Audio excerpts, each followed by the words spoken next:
L'IT Forum Togo rentre dans le cadre du Digital African Tour que nous organisons tous les ans.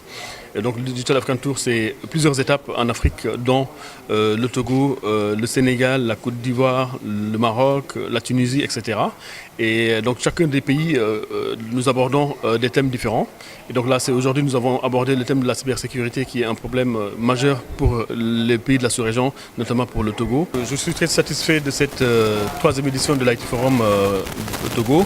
On a pu mobiliser environ 200 personnes qui sont venues toute la journée, ils sont restés, ils ont écouté religieusement les échanges qui ont eu lieu avec des experts de très haut niveau qui ont parlé donc des problématiques liées à la cybersécurité, les enjeux pour la sous-région, la coopération au niveau régional et sous-régional et les mesures que le Togo doit mettre en place pour être aux normes dans le cadre donc de la transformation numérique et au niveau de la confiance dans le secteur du numérique.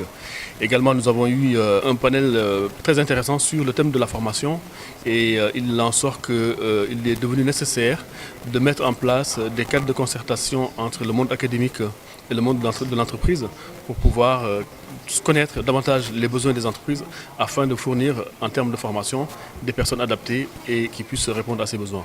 Nous avons une étape qui s'appelle les Assises de la transformation digitale en Afrique.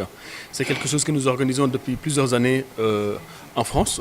Et donc l'année dernière, nous avons eu la possibilité de le coupler avec Abidjan. Donc on le fait en deux étapes. Abidjan au mois de septembre et Paris au mois d'octobre, plutôt au mois de novembre, qui permet donc de réunir l'ensemble des acteurs de l'écosystème pour qu'ils viennent en Europe échanger avec les partenaires européens sur les perspectives de développement du numérique en Afrique. Et cette année, le thème va porter sur l'intelligence artificielle et la révolution de la donnée.